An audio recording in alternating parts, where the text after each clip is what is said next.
Hello दोस्त, railway इतना नौकरी दे रहा है, मुझे विश्वास नहीं आ रहा है। 2024 की वैकेंसी है। मुझे भूख लगी है, आवाज़ नहीं निकल रहा है, लेकिन वीडियो बनाना पड़ रहा है। 5,696 पोस्ट की भर्ती आई है एलपी टेक्नीशियन का, लेकिन टेक्नीशियन गायब है, केवल एलपी पोस्ट लिखा हुआ है। चलिए, खुशी का ठिकाना तो है नहीं, फिर भी वीडियो बनाना पड़ेगा।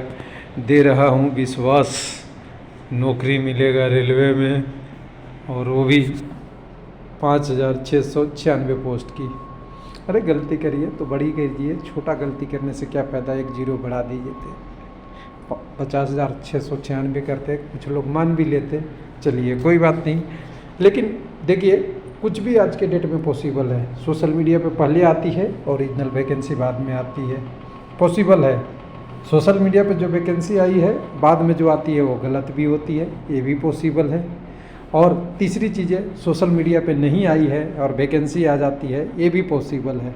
तो ये सारी चीज़ों को देखते हुए हमें क्या करना चाहिए, ऑफिशियल वेबसाइट को वेट करना चाहिए हमेशा। लेकिन यहाँ बात हो रही है एक और पेपर कटिंग की, बदल कर है तो कटिंग, लेकिन पेपर की कटिंग नहीं, एम्प्लॉयमेंट न्यूज का कटिंग है। एम्प्लॉयमेंट न्यूज जनरली गलत नहीं बोलता, ये तो मान के हम चलते हैं। एम्प्लॉयमेंट न्यूज में जो आती है, जो गवर्नमेंट की वैकेंसी होती है, उसकी इनपुट मिलती है, उसी के आधार पे होती है। लेकिन फिर भी हमें उम्मीद करना चाहिए, वेट करना चाहिए कि इसमें एक जीरो बढ़ के आए, ऐसा ना आए तो ऐसा ना आए। तो इसके लिए विश्वास करने के लिए हमें क्या करना पड़ेगा, जो टेलीग्राम पे लोग शेयर कर रहे हैं, पर्सनली पूछ रहे हैं, इसलिए मुझे वीडियो बनाना पड़ रहा है। देखिए, एक कैंडिडेट भी शौक हो गए, मुझे भी शौक हो रहा था कि 5,696 वैकेंसी है एलपी का, टेक्नीशियन का यहाँ ज़्यादा इन्होंने भी नहीं लिखा है। हालांकि आप जानते हैं कोई भी नोटिफिकेशन आती है सेंट्रलाइज का, उसमें एलपी टेक्नीशियन की पोस्ट एक साथ ही आती है, क्योंकि दोनों की क्वालिफिकेशन मैच करता है, और एक जैसा क्वालिफिकेशन को एक ही बार में वैकेंसी निकालना ही सेंट्रलाइज वैकेंसी कहलाता है। ये तो सब जानते हैं, कोई बात नहीं। फिर भी हम चलते हैं उन डाटा पे, एम्प्लॉयमेंट न्यूज़ पढ़ते हैं 60-62 पेज का, और ये एक वेबसाइट से इंटरनेट कॉपी डाउनलोड किया हुआ एम्प्लॉयमेंट न्यूज़ है, जिसको मैं ये नहीं कह रहा हूँ कि ये किसका है, किन्होंने कैंडिडेट ने बनाया है, ये नहीं मैं जानता पूरी तरह से, इसके बारे में मुझे नहीं जानकारी है। नेट कॉपी से लिया हूँ, लेकिन नेट कॉपी होगा तो ओरिजिनल ही होगा, ये तो मान के चलिए। रोज़गार समाचार अंग्रेजी, उर्दू और हिंदी में प्रसारित होता है, जिसकी कीमत आपका शुल्क 400 रुपये जो भी है। रोज़गार समाचार के बारे में जानते हैं, और इनकी कोई वेबसाइट पे भी अवेलेबल रहता है और बहुत पे रहता है, जिसमें आपका वेबसाइट का देखिए नाम इन्होंने दे रखा है अपने वेबसाइट का। तो चलिए, इन्होंने अपने वेबसाइट पे डाला है रोज़गार समाचार। इस रोज़गार समाचार में तो मुझे हाईलाइट में जो सबसे पहले रोज़गार सारांश है, उसमें यूपीएससी है, डीएसएसबी है, एनएचई है, एमोड है, रेलवे कहीं नहीं है।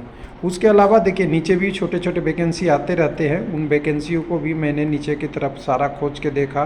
खोजने के बाद सारा सर्च किया, सर्च करने के बाद मुझे तो इसमें इस रोज़गार समाचार में नहीं मिला। अब वो रोज़गार समाचार कोई और आता हो या जो नहीं आता हो मुझे नहीं पता, लेकिन इस डिजिटल कॉपी जो इन्होंने वेबसाइट पे किया है www.rozgarsamaachar.gov.in, और उनके बाद उन्होंने ये अपने वेबसाइट पे डाला है। यहाँ पे हमें सारी की तो वैकेंसी दिखी, रेलवे के नाम से वैकेंसी मुझे नहीं दिखा। अगर आपको दिखता है तो बताइएगा, और उसके बाद जब डिस्कस होगी तब पता चलेगा कि ओरिजिनल है या क्या है, और ओरिजिनल नहीं है या सही नहीं है, उसके लिए मैं कह रहा हूँ कि क्या है। 18 तारीख तो हो ही गए हैं, 2018 से हम अगर 2024 तक वैकेंसी का और आप वेट कर सकते हैं, तो 18 से 20 तारीख तक वेट करने या 19 तारीख में क्या जाता है, ऑफिशियल आ जाने देते हैं। 5,696 आता है या 50,696 आता है, इसकी फैसला हो जाएगी, या आएगा ही नहीं, अभी ये भी फैसला हो जाएगा। थैंक यू, धन्यवाद।